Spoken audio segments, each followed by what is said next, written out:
warahmatullahi wabarakatuh. Perkenalkan, nama saya Dilia Arifan Ningtyas dengan NIM 212180111 kelas 2C Prodi PGSD.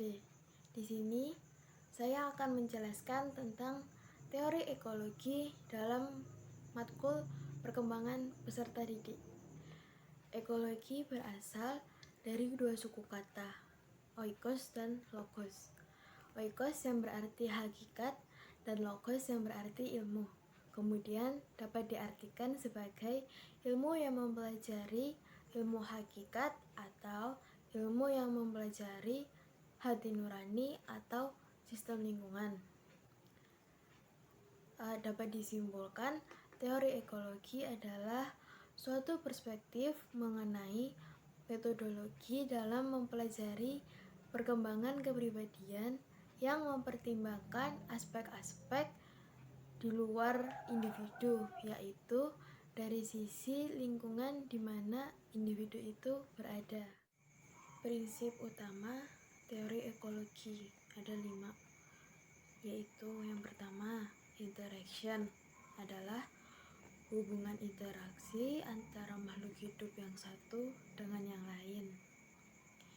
Yang kedua, interdependence, yaitu semacam perbedaan antara makhluk hidup satu dengan yang lain tidak bisa sama. Kita tidak bisa berargumen, memberikan solusi, dan jatuh cinta atau menilai orang pun tidak bisa sama satu sama lainnya. Yang ketiga, ada diversity, yaitu saling ketergantungan satu sama lain karena basically-nya kita makhluk sosial. Yang keempat, ada harmoni. Kita dalam masyarakat bisa hidup damai satu sama lain. Yang kelima, sustainability, yaitu hidupnya kita itu berkelanjutan. Kita punya hubungan satu sama lain dan itu tuh harusnya berkelanjutan seterusnya.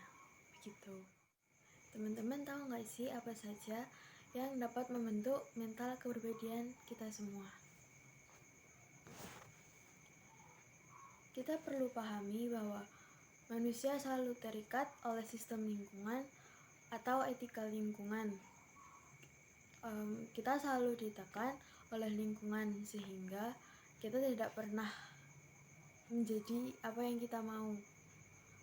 Teori ekologi mengajarkan bahwa kita dewasa hari ini bukan dari apa yang kita harapkan dari diri kita sendiri. Contohnya, semisal sekarang saya jadi mahasiswa, tetapi sebenarnya saya tidak ingin menjadi mahasiswa. Namun, karena lingkungan saya, saya dibentuk untuk menjadi mahasiswa. Hal ini dinamakan environmental press. Jadi mungkin banyak mahasiswa baik dan berprestasi di universitas, tetapi kesehatan mentalnya tidak baik karena tinggal di lingkungan yang selalu menuntut.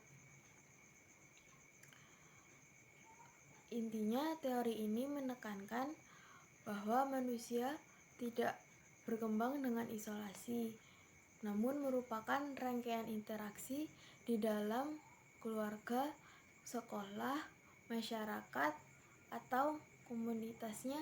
Setiap lapisan lingkungan selalu bersifat dinamis, mempengaruhi perkembangan individu.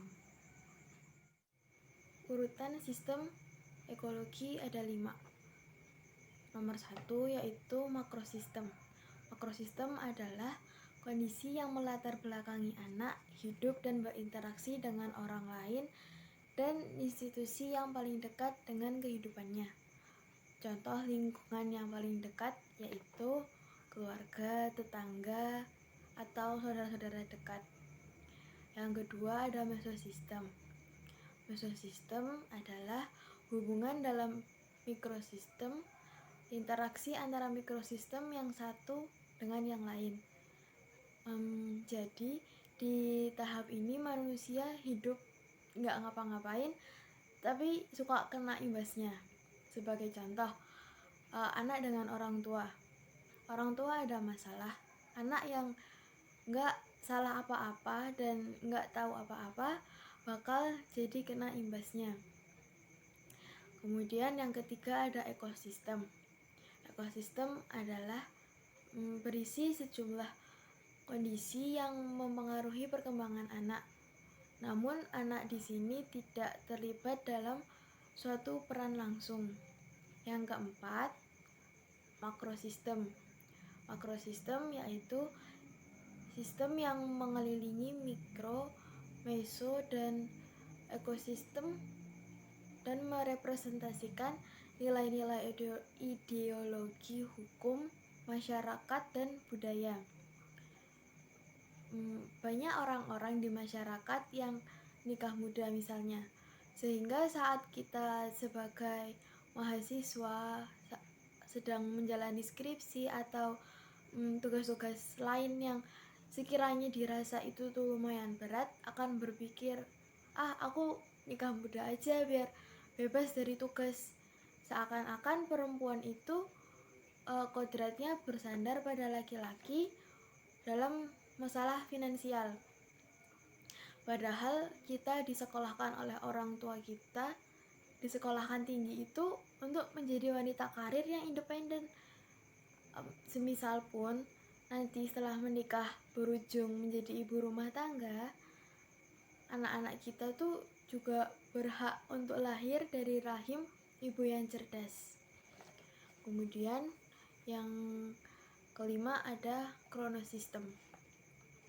Kronosistem adalah dimensi waktu yang menuntun perjalanan setiap level sistem dari mikro ke makro. Ada dimensi waktu yang tiba-tiba berubah, yang nggak kita sadari, tetapi mengubah cara kita menghadapi dunia hari ini. Saat saya menjadi guru kelak, saya akan mengimplementasikan teori ekologi ini dengan cara lebih mendekatkan diri dengan murid, sehingga murid dapat merasa nyaman dan lebih terbuka dengan masalah-masalahnya. Kemudian dapat memperbaiki mental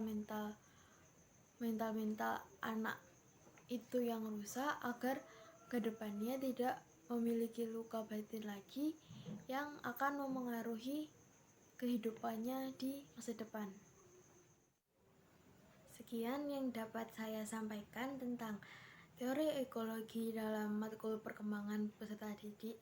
Mohon maaf apabila banyak kekurangan. Wassalamualaikum warahmatullahi wabarakatuh.